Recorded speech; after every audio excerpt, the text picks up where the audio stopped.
Sejam bem-vindos à Terra Zero do Multiverso DC, eu sou o Fernando. James Gunn falou sobre o DCU, como ele vai ser diferente do MCU e como ele vai ser parecido com o Star Wars, mais no sentido de construção de mundo. Vamos falar sobre tudo isso aqui, lembrando que todos os dias tem 2 vídeos, um às 6 da manhã e um entre as 7 às 8 da noite. Siga nas redes sociais, @TerraZeroDC, Instagram e TikTok, faço vídeos lá, diferente dos vídeos daqui. E logo vou abrir os membros do canal, beleza? É o seguinte, se liga só nas palavras do James Gunn sobre a construção de mundo do DCU. E aí o James Gunn confirma que não está contando uma única saga em torno de um grande vilão dentro do DCU, abre aspas. É um universo conectado, estamos construindo um mundo, não uma história. Não estamos escrevendo uma história que tenha começo, meio e fim. Nesse sentido, é muito mais parecido com Star Wars do que com o MCU. O que ele quer dizer com uma parada mais parecida com Star Wars? Star Wars tem a trilogia clássica, que é maravilhosa. Dos 3 filmes clássicos, os 2 primeiros são incríveis e o terceiro é um pouco mais fraco. Ainda assim eu gosto. E pra mim, na minha opinião, tá? Você pode falar aí o que você acha. Esses 3 filmes são a única coisa que presta de trilogia. E isoladamente tem o Rogue One, que eu acho que é um filmaço. E às vezes quando eu saio da bolha eu não vejo que ele é tão reconhecido assim. Mas também tem animações, assim como o DCU vai ter, né? Você tem animação dos clones lá. Faz tempo que eu assisti, né? Não é uma coisa que me pegou tanto. Você tem o Mandaloriano, você tem várias outras coisas aí que eles fizeram. E é um universo. O Game of Thrones, eles constroem mundos, né? O que é o Game of Thrones? Eles pegam e falam assim, pô, tem o Westeros, Game of Thrones ali, tem o Norte, a Muralha, Porto Real, tem vários lugares, certo? É como se fossem mundos, né? Na verdade são lugares, mas aí você para pra pensar no DCU. Paraíso Perdido, a Ilha de Themyscira, Gotham, Metrópolis, Central City, você pode trazer vários outros lugares. Apocalipse, Nova Gênesis, Oa, Thanagar. Então você tem várias opções de mundos para construir dentro desse universo. Ele fala, né, tudo vai ser conectado, é óbvio. O próprio Creature Commons já tem os spoilers saindo na internet, eu nem comentei porque eu não quero estragar a experiência de todo mundo. E no Star Wars existe várias histórias, você tem a primeira trilogia, aí você tem a segunda trilogia, você tem a terceira trilogia, você tem as animações, você tem os spin-offs, que os spin-offs seriam o Rogue One, tem aquele outro lá horrível lá do Han Solo, você tem algumas coisas. Por que ele fala que não vai ser igual ao MCU? Porque ele trabalhou 10 anos no MCU. Ele não quer imitar o MCU, mesmo que o tom seja diferente. Ele não quer pegar e falar assim, olha, no filme do Superman vai ter uma cena pós-crédito que vai mostrar o Darkseid de Apocalipse vendo a Terra e falando assim, eu acho que a equação antivida tá ali. Não vai ter isso. Isso pra mim é ótimo. Um sonho meu, isso é um sonho meu, tá? Que não tenha cena pós-crédito. Eu odeio cena pós-crédito, eu abomino cena pós-crédito. Pensa assim, ele fala muito de histórias, liberdade criativa, de diretores e que os roteiros tem que ser 100% aprovado e 100% finalizado para começar as gravações de alguma produção. Ótimo. Dá para você pegar e falar assim, ó, existe esse mundo todo, existe um cara que tá fazendo um Altort, outro que tá fazendo um filme de Sargento Rock, outro que tá fazendo The Brave and the Bold, outro que tá fazendo o Monstro do Pântano, aí tem a série do Gladiador, o Waller, enfim. E tem um cara que ele vai fazer um filme da Liga e vai fazer mais 2 filmes, ele vai fazer uma trilogia. Então, junto de tudo isso, esse cara vai ter a liberdade criativa para criar uma trilogia da Liga da Justiça com o Brainiac, por exemplo. Então você não tá preparando o Brainiac num filme do Superman, ou no primeiro filme, ou ao longo das produções citando ele, sabe aquela coisa meio Voldemort? Ou o cara que não pode ser falado. Você não tá fazendo isso, você tá pegando e simplesmente contando uma história que o Brainiac está aqui. Isso é muito da hora, porque você tá dando liberdade para esse universo. Isso a longo prazo, se sustentar, vai ser incrível. Por quê? Você vai se diferenciar do MCU, você vai provar que suas produções se autossustentam. Você não vai precisar de cena pós-crédito, eu espero, né? Você não vai precisar de cena pós-crédito pra ficar fazendo emenda de universo, tipo assim, olha, isso aqui emenda naquilo, e naquilo, e naquilo. Você vai fazer situações que você vai mostrar o Superman aparecendo numa produção aqui, o Batman aparecendo ali, a Mulher Maravilha aqui, o Lanterna ali, o Flash vai aparecer em algum momento. E essas situações todas, elas vão ser naturais, porque todos existem no mesmo universo, e esse universo existem vários mundos. Por exemplo, Fernando, queria ver um filme dos Novos Deuses. Queria ver um filme do Quarto Mundo de Jack Kirby, um filme chamado Quarto Mundo. Esse é um dos meus grandes sonhos, porque eu já falei aqui no passado, né? O universo cósmico da DC ele depende de 2 grandes coisas. A Tropa dos Lanternas Verdes e o Quarto Mundo de Jack Kirby. Se você tira essas 2 coisas, o universo cósmico da DC some e desaparece. Mesmo você falar, ah, não, tá na GAR, não existe. Essas duas coisas sustentam o universo cósmico da DC e fazem o universo cósmico da DC serem incríveis. Você pega o Darkseid, o maior vilão da DC, você pode fazer uma trilogia da Liga contra o Darkseid, não tem nenhum problema. Dentro do DC você fala assim, ó, aqui tem um box do Blu-ray da série dos Lanternas Verdes completo. Um box do Blu-ray do Paraíso Perdido completo. O box da trilogia do The Brave and the Bold. The Brave and the Bold 1, 2 e 3. O box da trilogia do Superman. O box da trilogia da Liga da Justiça. O box da trilogia dos Titãs. Você pode dar umas piradas assim, igual eu tô fazendo aqui, só pra vocês terem uma noção, porque o MCU, ele cria até mesmo filme descartável pra todo mundo se juntar. Isso é natural deles. E eles conseguem fazer muito sucesso e muito dinheiro. Eles apresentam até superficialmente um personagem aqui ou ali e ligam as suas produções para fazer um grande crossover. Mas a história é a coisa mais importante. A lore em si, ela vai ser rica com histórias boas, com grandes mundos sendo construídos. Então quando você vê que o Paraíso Perdido vai ter uma série gigante, é para você levantar as mãos pro céu e agradecer, porque a Mulher Maravilha vai ter um mundo muito rico e não vai ser nada raso o mundo da Mulher Maravilha.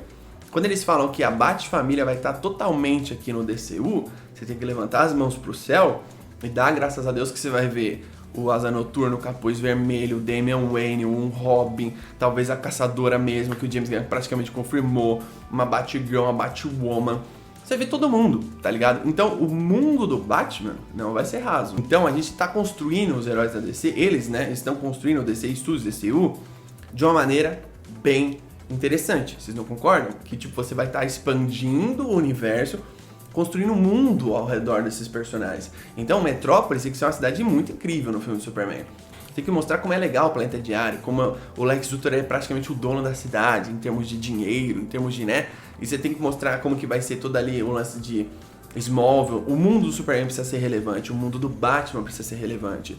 A da Mulher Maravilha também, eles vão fazer uma série do Paraíso Perdido. Então, eles estão aproveitando para construir mundos, certo? Mundos. Isso é importante demais, muito importante. A Bat-Família, velho, vai ter...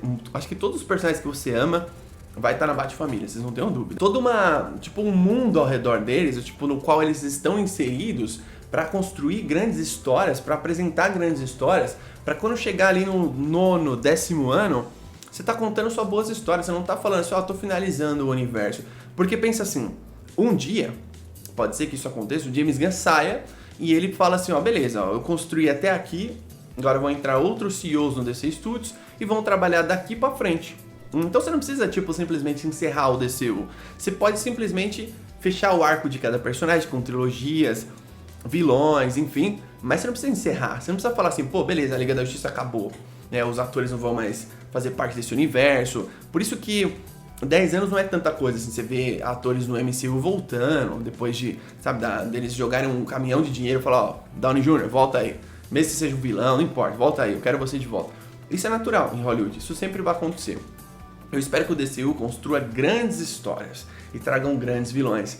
Tem dois vilões que eu quero muito ver, o Brainiac e o Darkseid. O Darkseid sobretudo, o Darkseid ele é o vilão da DC. Só que ao mesmo tempo ele fala, né, a série dos Lanternas vai desvendar um mistério. Qual é esse mistério? Pode ser que esse mistério seja a primeira ameaça.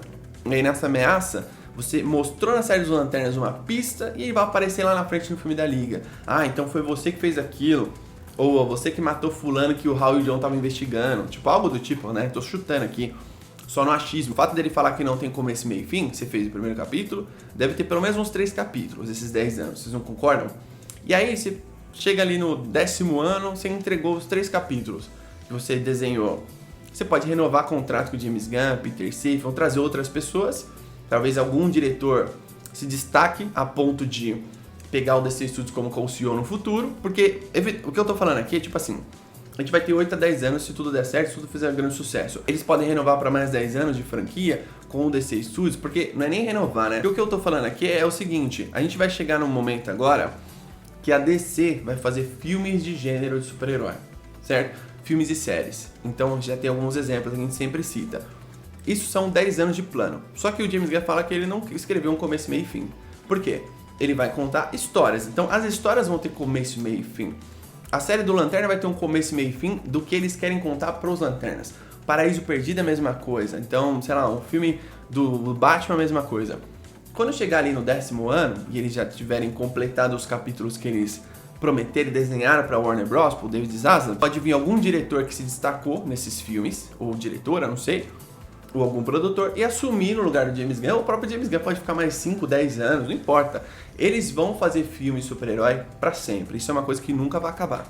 Tem uma época que as pessoas falam assim, não, saturou o filme de super-herói, mas não saturou nada, velho. Nada saturou. Esses filmes vão durar para sempre em Hollywood.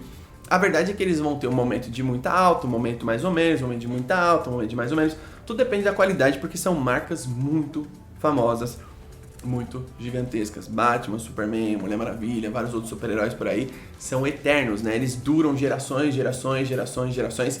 Eles são ativos financeiros, você não vai parar de fazer isso, entende? Então eu gosto quando ele fala sobre isso e quando ele cita mais o Star Wars do que o MCU, me deixa mais tranquilo. Ele fala também sobre o Game of Thrones, né?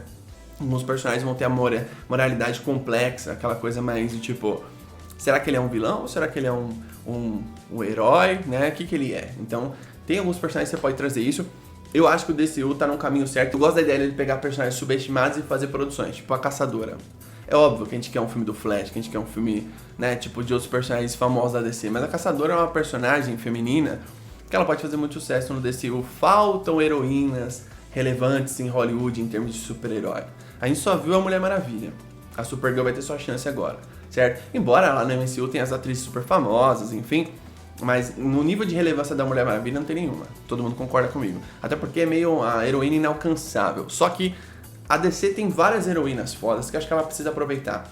No filme da Caçadora eu gostaria de ver a Canário Negro, eu gostaria de ver um Questão, gostaria de ver, sabe, personagens até pra você montar outros grupos de super-heroína também no futuro, mas é uma coisa que faça sentido. Deixa aí nos comentários os vilões que você gostaria de ver no DCU, mas lembrando, né, esses vilões não vão ser construídos pra ser tipo o final da história, o arco da história através dos vilões. Até porque eu acho que o MCU já fez isso e você não tem que seguir isso mesmo.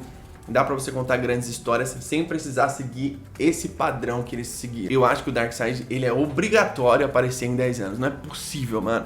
E quando eu falo do Darkseid aqui, talvez muita gente não compreenda o tamanho desse personagem. Porque quando eu falo dele, eu falo tudo que vem em volta dele. Mano, o Quarto Mundo é um negócio fodido da DC. É muito foda. Muito, mano, é um negócio assim apoteótico, é um negócio épico. É um negócio muito foda, é um negócio bíblico. Que você vai querer ver isso em live action em algum momento. Você vai querer ver Grande Barda, Sr. Milagre, Isaiah, o Blight Ray, o Orion. Você vai querer ver todo mundo, mano. O Metron. Nossa, é um negócio muito foda. Eu espero que a gente tenha isso em 10 anos. Mano, se eu fosse fazer uma pergunta pro James Gunn, a primeira pergunta ia falar assim, o quanto você é fã do Jack Kirby, de 0 a 10? Se ele falar 8, você fala, beleza, então vai ter o Quarto Mundo no DCU. Deixa aí embaixo nos comentários sua opinião sobre tudo isso. Quarto Mundo é meu grande sonho, Hellblazer é meu outro grande sonho. Tenho vários sonhos no DCU.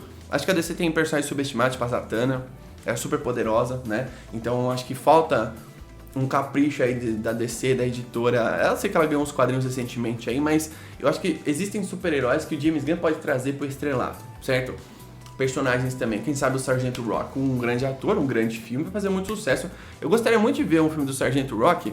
Gosto das HQs mais recentes, eu não sei se era os 952, que eram zumbis, né? Era um filme de guerra zumbi, isso eu achava muito legal. Mas deixa aí nos comentários a sua opinião, quais são os personagens, as personagens femininas que você traria junto aí dessa possível produção da Caçadora e qual mais outra você gostaria de ver. Eu acho que os Titãs têm duas bem legais, que é a Estelar e a Ravena, sobretudo a Ravena. Espero que venham outras aí no futuro, eu espero que eles aproveitem as heroínas da DC que são incríveis. E os vilões, mano. O diferencial da DC não é só ter os maiores super-heróis do mundo, sim os seus vilões. Eu falei do Darkseid, falei do Brainiac, mas o Lex Luthor tem que ser foda. A Cersei já apareceu bem legal no Creature Commands.